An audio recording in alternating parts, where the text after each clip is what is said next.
Bismillahirrahmanirrahim. Assalamualaikum warahmatullahi wabarakatuh. Selamat siang, salam sejahtera untuk kita semua. Perkenalkan, nama saya Arpan Diakase, NIDN 0016 0992 02, NUPTK 8248 770 67 11 32 93. Video ini merupakan pernyataan diri dosen dalam unjuk kerja Tridharma Perguruan Tinggi atau PDD UKT PT pada bagian pengajaran sebagai salah satu prasyarat dalam mengikuti sertifikasi dosen tahun 2025. Saya akan memaparkan salah satu mata kuliah yang saya ampuh, yaitu pencegahan dan perawatan cedera olahraga, yang akan saya jelaskan melalui DEA atau Delivery, Interaction, and Assessment. Delivery terdiri dari deskripsi mata kuliah, capaian pembelajaran mata kuliah, materi, dan metode pembelajaran. Sedangkan interaction terdiri dari interaksi dosen dan mahasiswa. Adapun assessment adalah sistem penilaian mata kuliah. Mata kuliah pencegahan dan perawatan cedera olahraga ini memiliki bobot 2 SKS dan mahasiswa dapat mengambilnya di semester ganjil atau semester 5. Adapun kemampuan mahasiswa yang diharapkan dalam mata kuliah ini dijabarkan melalui CPMK dan dijabarkan lagi melalui sub CPMK. Adapun CPMK dalam mata kuliah ini adalah mahasiswa mampu menunjukkan sikap bertanggung jawab atas pekerjaan di bidang keahliannya secara mandiri. Yang kedua, mampu menganalisis jenis cedera olahraga, mekanisme cedera olahraga, penyebab cedera olahraga, dan penanganan cedera olahraga, serta psikologis cedera dalam olahraga. Yang ketiga, mampu mengkarya dan mengaplikasikan program pencegahan cedera dalam memberikan penanganan pertama terhadap cedera olahraga. Adapun sub CPMK dalam mata kuliah ini adalah yang pertama, mampu menjelaskan garis besar perawatan dan pencegahan cedera olahraga. Yang kedua, mampu menjelaskan cedera olahraga, jenis dan mekanisme cedera olahraga. Yang ketiga, mampu menjelaskan cedera strain dan sprain dalam olahraga. Yang keempat, mampu menerapkan metode Price pada cedera olahraga. Yang kelima, mampu menjelaskan metode no harm pada cedera olahraga. Keenam, mampu menerapkan penggunaan alat bantu pada penanganan cedera olahraga. Dan yang ketujuh, mampu merancang penyusunan program pencegahan cedera olahraga sesuai dengan kecabangan. Adapun topik materi pembelajaran pada mata kuliah ini, yang pertama jenis cedera olahraga, yang kedua penyebab cedera olahraga, yang ketiga cedera strain dan sprain dalam olahraga, yang keempat metode Price dan no harm pada cedera olahraga, dan yang kelima penyusunan program penanganan cedera sesuai dengan kecabangan olahraga. Adapun sistem pembelajaran dalam mata kuliah ini terdiri dari pertemuan luring dan daring, yang pembagiannya 70% luring dan 30% daring. Adapun metode pembelajaran pada mata kuliah ini adalah ceramah, diskusi, tanya jawab, dan penugasan. Adapun interaksi antara dosen dan mahasiswa dalam mata kuliah ini adalah interaksi secara langsung dan tidak langsung. Interaksi secara langsung meliputi seperti tanya jawab pada saat perkuliahan luring maupun daring. Dan interaksi tidak langsung meliputi diskusi melalui grup WhatsApp dan interaksi melalui LMS, yaitu SIAM OK. Sistem penilaian pada mata kuliah ini mencakup 3 ranah. Yang pertama, aspek afektif dengan bobot 30%, aspek kognitif dengan bobot 50%, dan aspek psikomotorik dengan bobot 20%. Baik, berikut saya tampilkan video pembelajaran saya di kelas yang dilakukan secara luring. Selamat menyaksikan. Oke, bismillahirrahmanirrahim. Assalamualaikum warahmatullahi wabarakatuh. Waalaikumsalam warahmatullahi wabarakatuh. Selamat siang, salam sejahtera untuk kita semua. Oke, bertemu lagi di mata kuliah perawatan dan pencegahan cedera olahraga. Untuk pertemuan kali ini pertemuan keberapa? 6. Iya, betul ya, pertemuan ke-6. Sebelum kita masuk ke materi, alangkah baiknya kita berdoa menurut agama dan kepercayaan kita masing-masing agar apa yang kita dapatkan pada hari ini bisa bernilai ibadah, bisa bermanfaat pada masyarakat luas pada umumnya, dan pada diri kita sendiri pada khususnya. Berdoa, dimulai. Selesai. Oke, saya absen dulu ya.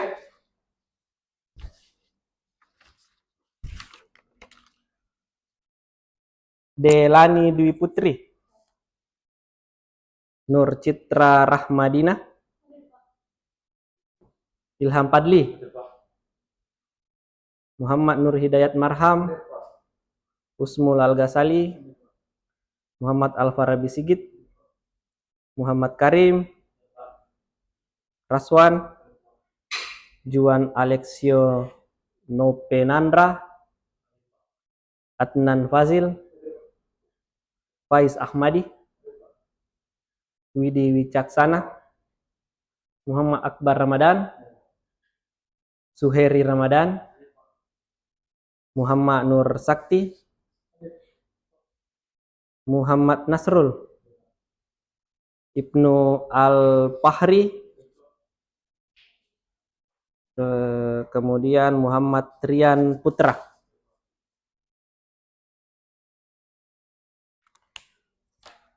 Oke, untuk pertemuan kali ini kita akan membahas terkait materi bisa dilihat di atas, penanganan pertama cedera olahraga. Jadi kita anak olahraga khususnya pasti harus mengetahui bagaimana sih penanganan pertama ketika atlet atau ketika seseorang mengalami cedera olahraga. Tapi sebelum itu saya ingin merefleksi kembali tentang pertemuan minggu lalu. Apa saja materi atau apa yang saya jelaskan minggu lalu. Ada yang bisa memberikan penjelasan terkait materi minggu lalu?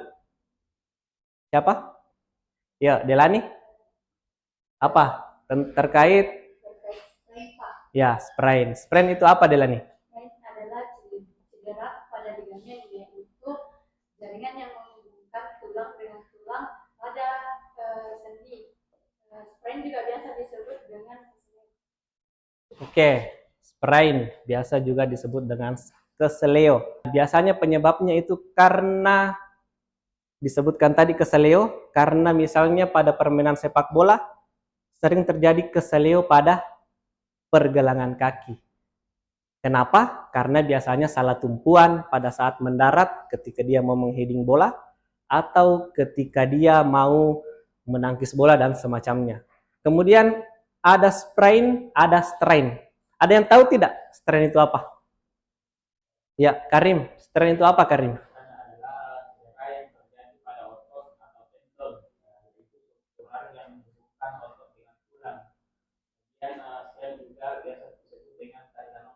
Oke, tadi sprain itu biasa disebut keseleo, strain itu biasa disebut tarikan otot. Penyebabnya itu biasanya ketika tarikan otot itu berlebihan atau di luar dari range of motion kita. Jadi penyebabnya itu mungkin karena kurangnya aktivitas pemanasan. Kurangnya pemanasan sebelum kita masuk ke latihan inti. Sudah jelas ya pertemuan minggu lalu terkait strain dan sprain? Jelas. Oke, untuk kali ini kita masuk ke materinya terkait penanganan pertama cedera olahraga. Ada yang tahu tidak? Apa sih yang dilakukan ketika seseorang mengalami cedera olahraga? Bagaimana penanganan pertamanya? Tidak ada ya? Tidak ada. Makanya kita hadir di sini untuk bisa memahami, apalagi mengaplikasikannya nanti kepada masyarakat umum. Apalagi kita ini adalah mahasiswa olahraga. Nah, sebelum kita masuk ke materi, ada capaian pembelajaran yang akan kita diskusikan pada hari ini atau indikatornya. Yang pertama itu, mahasiswa mampu mengetahui jenis cedera yang dapat ditangani dengan menggunakan metode PRICE. Kemudian yang kedua, mahasiswa mampu menjelaskan komponen dari metode PRICE. Jadi ada satu metode yang muncul ketika kita mau menangani penanganan pertama cedera ketika mengalami cedera olahraga, yaitu metode PRICE. Ada 5 huruf.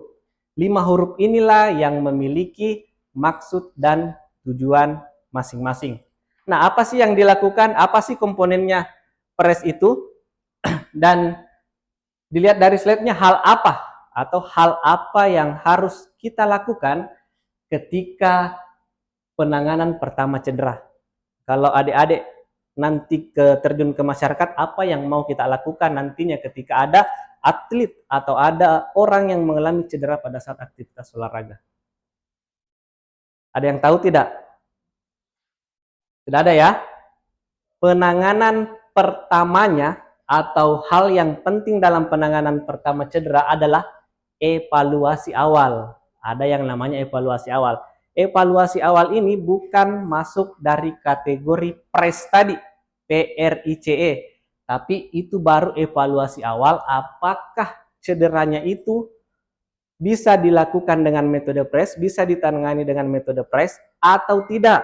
Tandanya apa? Kalau cederanya sudah mengganggu atau membahayakan keberlangsungan hidupnya, maka jangan paksa pakai PRICE. Karena kalau kita paksa pakai metode PRICE, bisa-bisa nyawanya terancam. Bisa-bisa dia kehilangan nyawanya. Jadi lihat dulu, evaluasi awal dulu.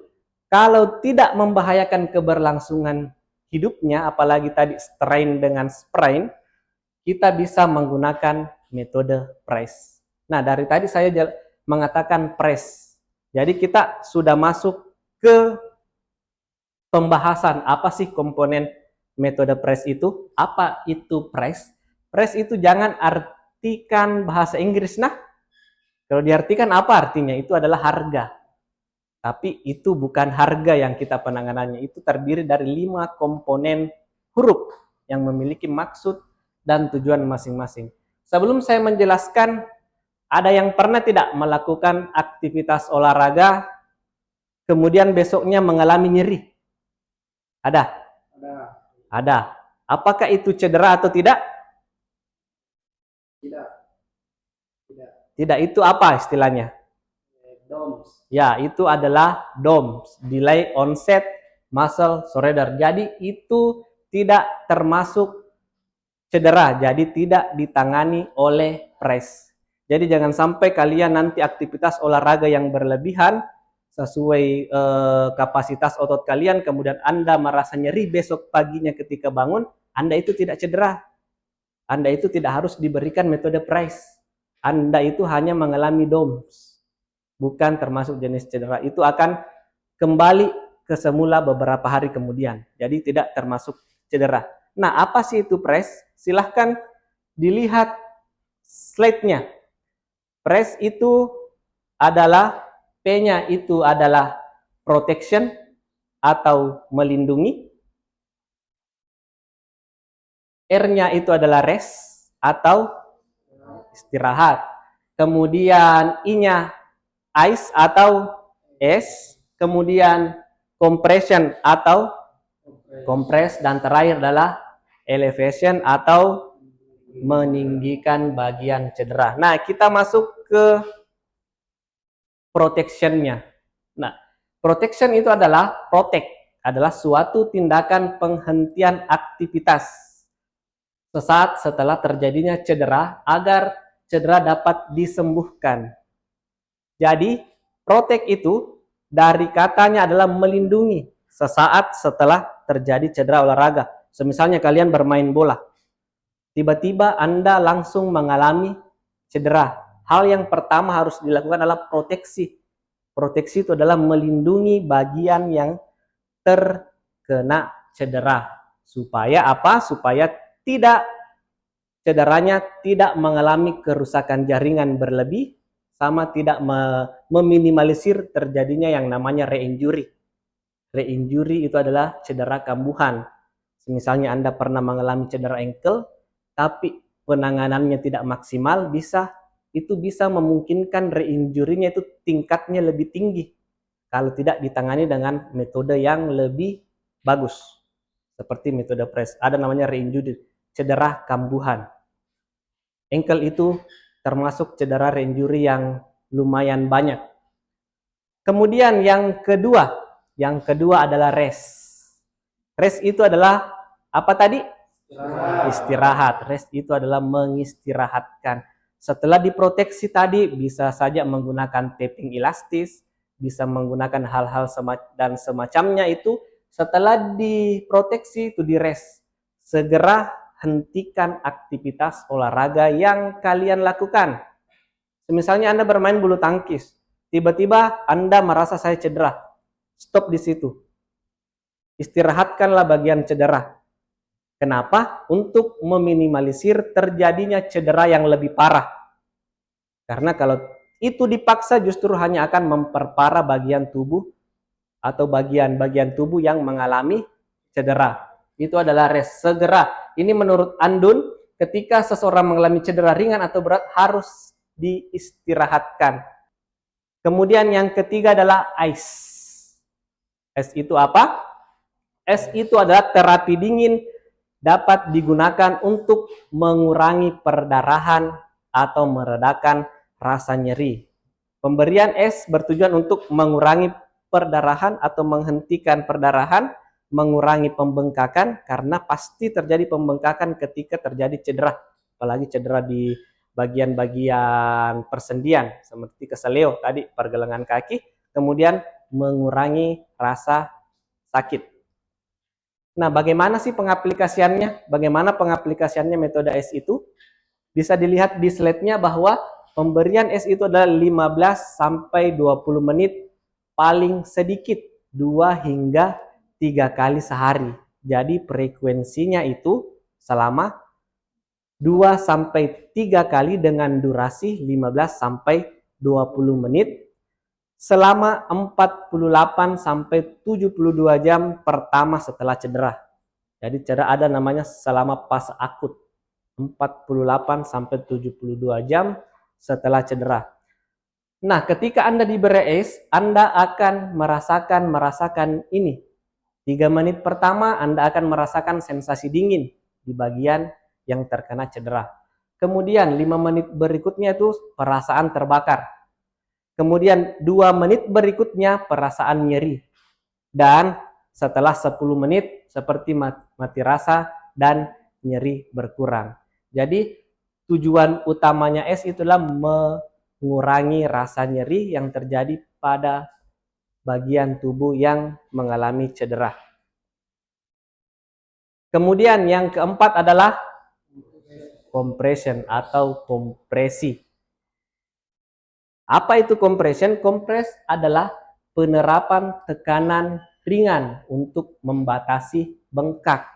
Biasanya kan kalau kalian itu pernah merasakan yang namanya cedera ankle itu adalah pada pergelangan kaki, tapi ketika tidak diberikan compression ini, pembengkakannya akan naik ke atasnya, akan mengalami bengkak juga di bagian betis di atas pergelangan kaki. Nah, inilah gunanya compression, adalah penekanan atau balut tekan menggunakan elastis, dan tekan berguna membantu mengurangi pembengkakan pada jaringan atau perdarahan. Nah, bagaimana cara compressionnya itu? Bagaimana cara membalutnya itu?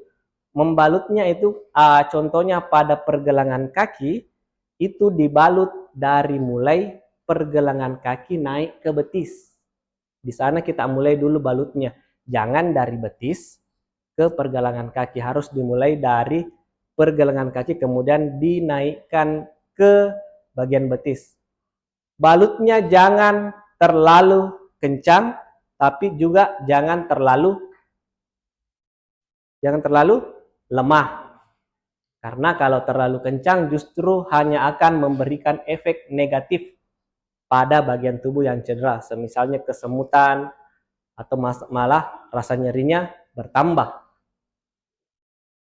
Kemudian yang kelima adalah elevation. Apa sih itu elevation? Meninggikan. Tadi disebut meninggikan, ada gambarnya di sini, meninggikan bagian tubuh yang cedera. Meninggikan dari apa? Meninggikan dari apa? Meninggikan dari jantung. Karena jantung itu yang memompa darah ke seluruh tubuh. Kenapa ditinggikan? Supaya gravitasinya itu tidak terjadi, sehingga tidak terjadi penumpukan jaringan, penumpukan cairan di jaringan yang terkena cedera. Karena kalau terjadi penumpukan di sana, terjadi penumpukan cairan di sini, justru hanya akan menambah pembengkakan. Justru hanya akan menambah pembengkakan dan menambah rasa nyeri. Nah, elevation ini pengertiannya adalah merupakan tindakan mengangkat bagian cedera yang lebih tinggi dari letak jantung. Jadi kalau kalian istirahat itu bisa pakai bantal ditinggikan, kalian baring. Kapan pelaksanaannya itu adalah selama fase akut, boleh. Lebih lama lebih bagus, 48 sampai 72 jam setelah cedera ditinggikannya itu. Waktu istirahat kalau mau tidur itu juga lebih bagus, ditinggikan posisi bagian cedera ditinggikan daripada bagian jantung. Elevation diperlukan untuk mengurangi peradangan, khususnya apabila terjadi bengkak. Dan apabila ada peradangan pasti ada pembengkakan. Oke, mungkin itu tadi ya komponen-komponen dari metode press. Sampai di sini ada yang mau ditanyakan? Ya, silakan. Siapa? Muhammad Nur Hidayat. Muhammad Nur Hidayat. Ayo, siapa? Oke, terima kasih Pak. Sebelumnya tadi dijelaskan itu ada metode ICE. Ya, ICE. Di situ tadi ada waktu yang disarankan untuk melakukan metodenya. Pertanyaan saya Pak,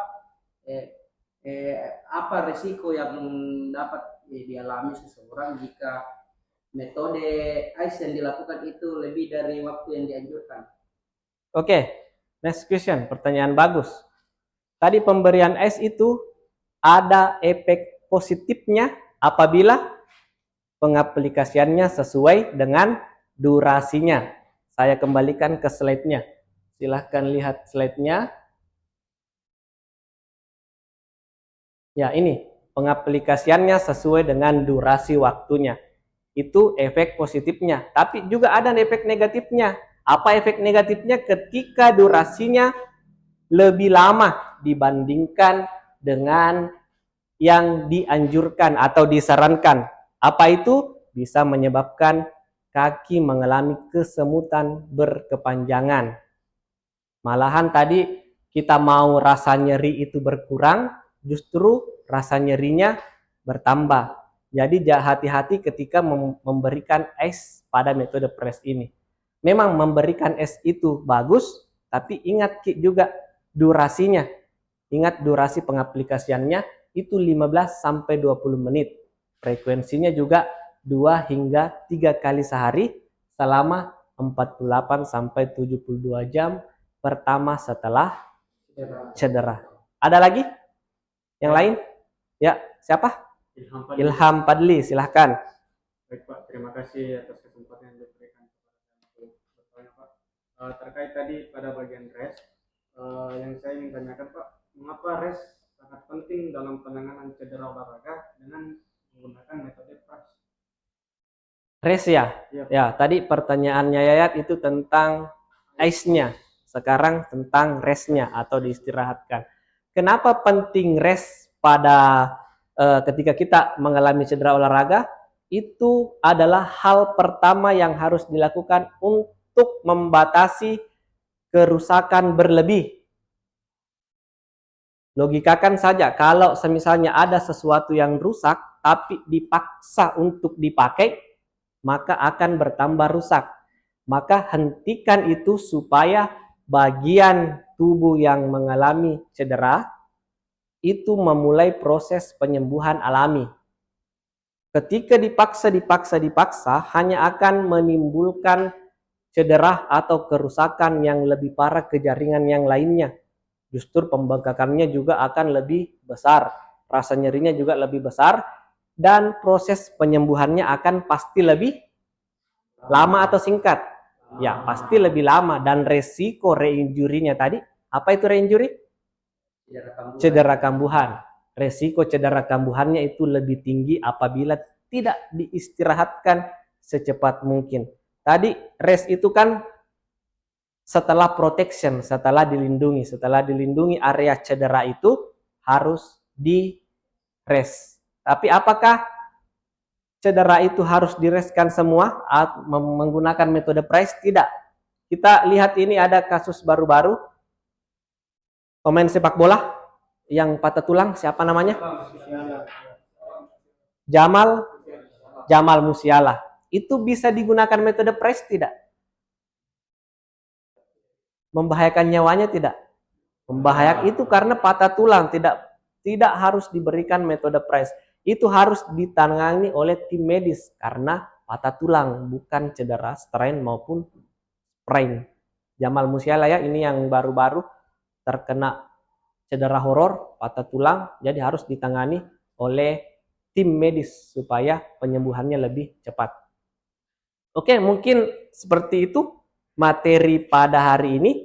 Untuk bahan evaluasi dari saya kirimkan Google Form, silahkan diisi materinya untuk bisa evaluasi bagaimana tingkat pemahaman kalian terhadap materi yang saya sampaikan. Oke, silahkan dibuka grup kelasnya masing-masing, silahkan dikerjakan supaya bahan evaluasi bagi saya. Oke, sudah ya, waktunya 2 menit, hanya pertanyaan biasa untuk evaluasinya. Sekarang untuk pertemuan minggu depan, saya sampaikan materinya supaya ada pembelajaran yang bisa buka-buka bukunya di rumah supaya bisa lebih paham tentang materi minggu depan. Materinya itu adalah kita mempraktikkan tadi apa yang saya sampaikan. Kita mempraktikkan mulai dari P itu apa? Protection. R itu apa? Rest, istirahat. I itu apa? Ice atau S. Kemudian C itu apa? Compression atau kompresi. Dan yang terakhir adalah E, elevation atau meninggikan. Jadi minggu depan kita akan mempraktikkan bagaimana langkah-langkahnya metode ini supaya kita lebih paham pengaplikasiannya. Karena kita ini mahasiswa olahraga yang nantinya ketika kita kembali ke daerah masing-masing mungkin menemukan beberapa kasus yang bisa ditangani dengan Press, kalian bisa mengambil posisi atau mengambil tindakan karena kalian adalah mahasiswa olahraga yang mendapatkan ilmunya di bangku perkuliahan. Oke, mungkin seperti itu untuk pertemuan pada minggu ini. Sebelum kita mengakhiri, mari kita berdoa menurut agama dan kepercayaan kita masing-masing. Semoga ilmu yang didapatkan pada hari ini bermanfaat untuk kita pada khususnya dan masyarakat luas pada umumnya. Berdoa dimulai. Oke, selesai. Terima kasih. Assalamualaikum warahmatullahi wabarakatuh. Selamat siang, salam sejahtera untuk kita semua.